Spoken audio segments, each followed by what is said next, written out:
Chapter 198. Descent into Human Hell.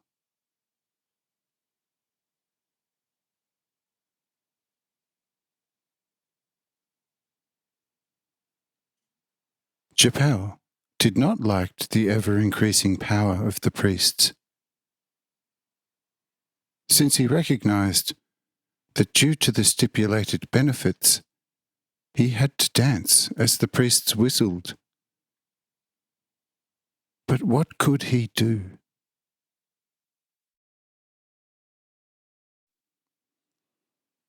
The priests had, on the one hand, entrenched themselves too deeply in the conscience of the lower man. But on the other hand, they knew how to patronize the more far-sighted aristocracy. That the king could neither through the power of the masses nor through the authority of the aristocracy counteract the doings of the priests. Because the lower people as well as the aristocracy favoured the priests, and the king had neither the one nor the other on his side. However, what was it that the priests did that they enjoyed such prestige?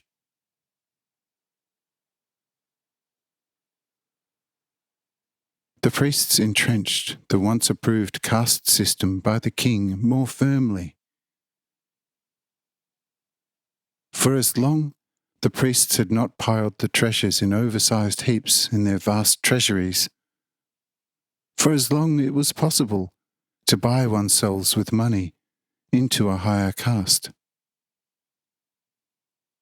But once the priests amassed gold in uncountable quantities, completely different rules were applied to the caste systems, which consisted of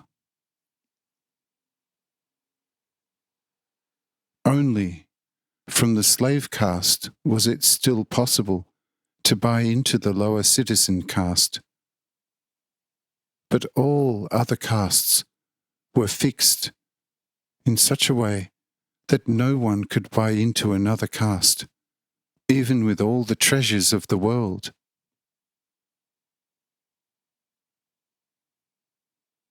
Especially unattainable for anyone remained the secretive priest caste, for they no longer allowed even Satan to overlook their tricks. They knew to implement their plans in such a cunning and finely spun manner that it was impossible for anyone to figure out and learn what they were up to. Therefore, also the king had become so suspicious about the priesthood that eventually he completely imprisoned himself and allowed nobody to come near him.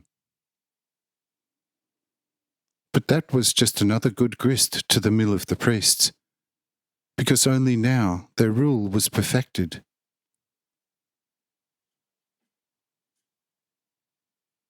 From the side of the priests, one law after another was published to the people, of which the king did know even one syllable. One chain after another has been forged around the slave caste.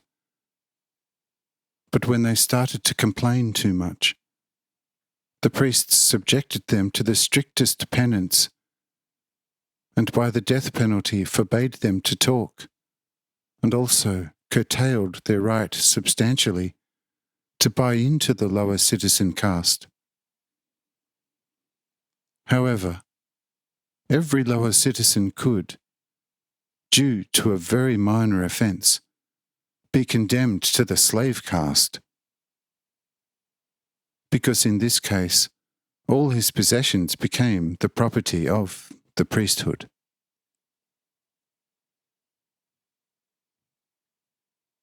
But how did the slave caste survive? Just like cattle.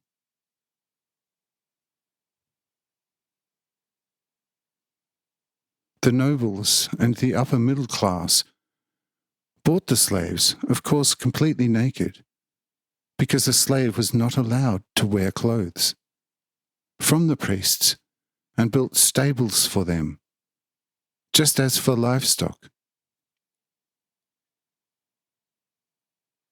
These slaves were attached to the food trough by means of a metal ring around their loins, and a well-attached chain to the ring, and were only detached from there when they were driven to work.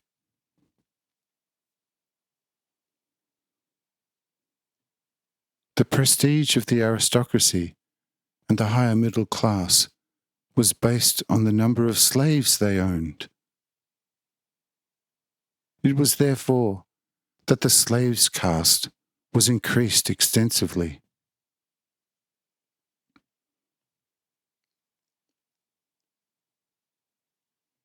Each aristocrat and upper middle class citizen therefore sought to buy as many slaves as possible, and there was nothing more important to the priests than to produce ever more slaves.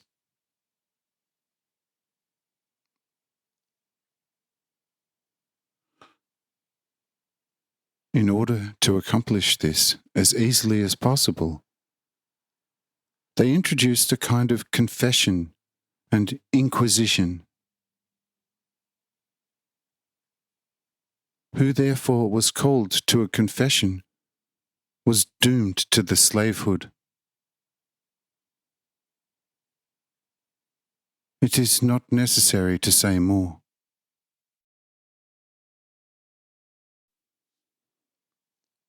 "20 years after the first caste was founded, Hanoch became hell for poor humanity.